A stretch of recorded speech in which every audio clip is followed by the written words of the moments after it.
एक समय की बात है, सूरतगढ़ नाम का एक गांव रहता है जहां ललिता जी नाम की एक गरीब महिला रहती थी। ललिता जी का पति उन्हें बरसों पहले छोड़कर चला जाता है। उनका पति दूसरी शादी कर लेता है और कभी मुड़कर भी ललिता जी की तरफ नहीं देखता, ना ही कभी उनका खोज खबर लिया। ललिता जी घर पर अकेले ही रहती है।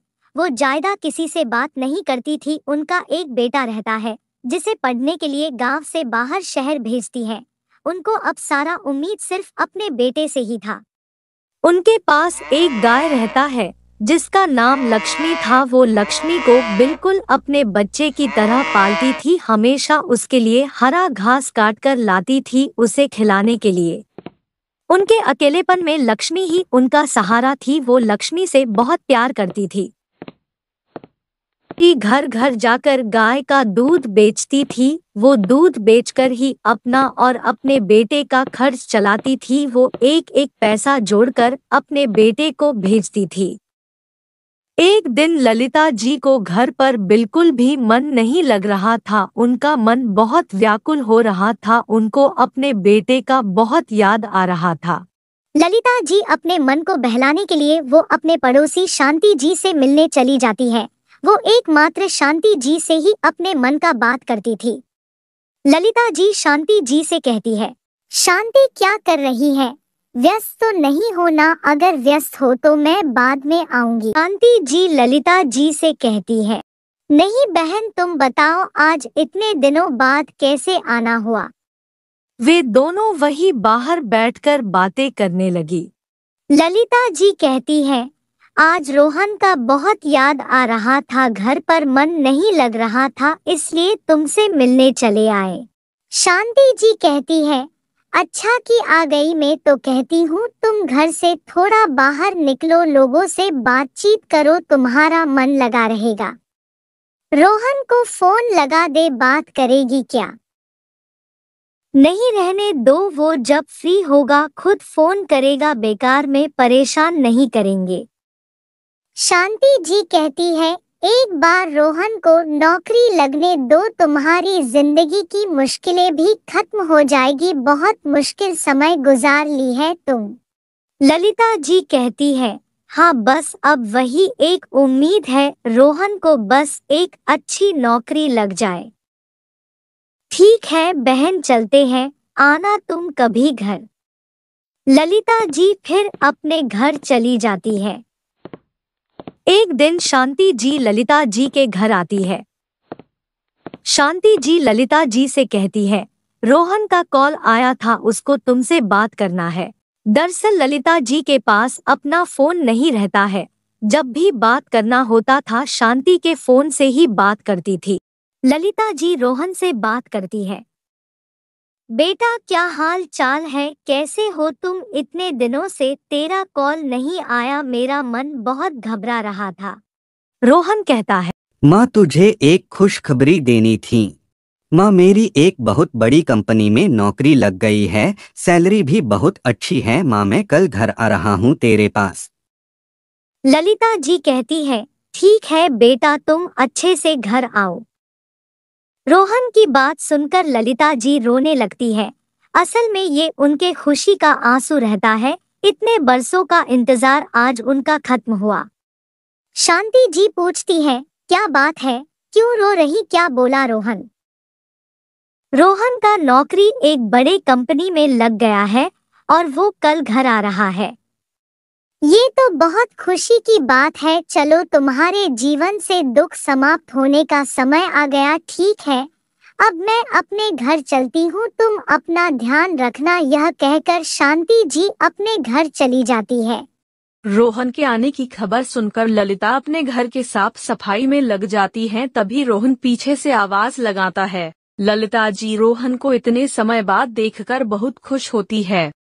बेटा तुम जाके बैठो, मैं तुम्हारे लिए चाय लेके आती हूँ। रोहन कहता है, माँ तुझे अब इतना कष्ट में रहने का जरूरत नहीं है, मुझे नौकरी मिल गई, तुम अब मेरे साथ ही रहेगी। नहीं बेटा, मैं यहाँ ठीक हूँ, तुम अभी अपने काम पे ध्यान दो, अच्छे से अपना काम करो। बेटा तुम्हें कौन सी कंपनी में काम लगा है, क्या काम करना रहता है? मुझे सब कुछ जानना है तेरे बारे में। माँ मैं तुम्हें सब बताऊंगा, आराम से, अभी यही हूँ तुम्हारे पास। रात हो जाती है, वे दोनों खा पी कर सोने जाते हैं। रोहन कहता है माँ मुझे तुमसे कुछ बात करनी है। हाँ बेटा बोलो, क्या बात करनी है। माँ मुझे एक लड़की पसंद है, वो मेरे साथ ही पढ़ती थी, मैं उससे शादी करना चाहता हूँ, तुम एक बार मिल लो उससे, अगर तुम्हें पसंद नहीं आएगी तो हम नहीं मिलेंगे। मुझे अपने बेटे के पसंद पर पूरा भरोसा है, अगर तुम्हें पसंद है तो मुझे भी जरूर पसंद आएगी। ठीक है माँ, तब तय रहा, कल तुम मेरे साथ शहर चल रही हो। ललिता जी लक्ष्मी को लेकर शांति के घर आ जाती है। शांति, रोहन मुझे अपने साथ शहर ले जा रहा है, इसलिए मैं लक्ष्मी को तेरे पास ले आई, तुम इसका ध्यान रखना। ये तो बहुत खुशी की बात है, चलो तुम अच्छे से रहना, लक्ष्मी की चिंता मत करना। रोहन अपनी माँ को लेकर शहर आ जाता है। रोहन माँ को लेकर घर के अंदर आता है।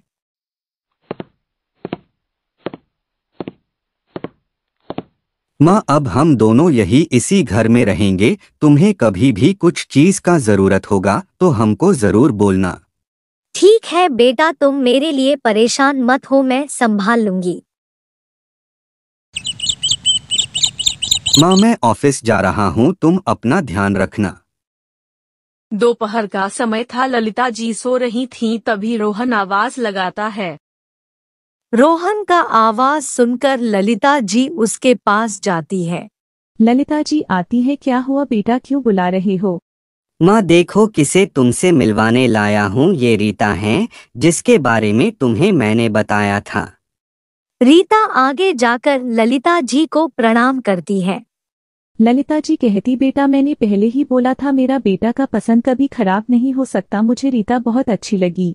माँ रोहन आपके बारे में बहुत बातें करता था, तब से ही मैं आपसे मिलना चाहती थी, आज जाके आपसे मिल पाई। मैं आज तक अपनी माँ को नहीं देखी, आज से आप ही मेरी माँ हो। दरअसल रीता अनाथ आश्रम में पली बढ़ी थी, उसके माता पिता बचपन में ही गुजर गए थे। ललिता कहती है, आज से तुम मेरी बेटी हो, हम दोनों सास बहू जैसे नहीं माँ बेटी जैसे रहेंगे, तुम्हें अपनी माँ की कमी कभी महसूस नहीं होगी। जल्द ही दोनों की शादी हो जाती है। रीता ललिता को हर दिन बाहर बाजार घुमाने ले जाती थी।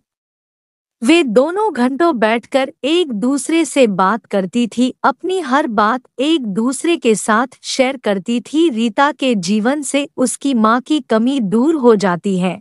ललिता जी को भी बहू के रूप में अच्छी बेटी मिल जाती है। वे तीनों साथ में बहुत खुश रहते थे, उनके जीवन में अब कोई परेशानी नहीं था। ललिता जी के सूझबूझ और धैर्य का ही परिणाम था जो आज उनका बेटा इतना काबिल बन पाया और उन्हें बेटी जैसी बहू मिल पाई। इस कहानी से हमें यही सीख मिलती है कि हमें मुश्किल समय में कभी निराश नहीं होना चाहिए, अपनी सूझबूझ और धैर्य के साथ उस समय को पार करना चाहिए। मुश्किल समय कितनी ही कठिन क्यों ना हो, एक ना एक दिन जरूर समाप्त होता है। आपको स्टोरी अच्छी लगी है तो वीडियो को लाइक और चैनल को सब्सक्राइब जरूर करें। धन्यवाद।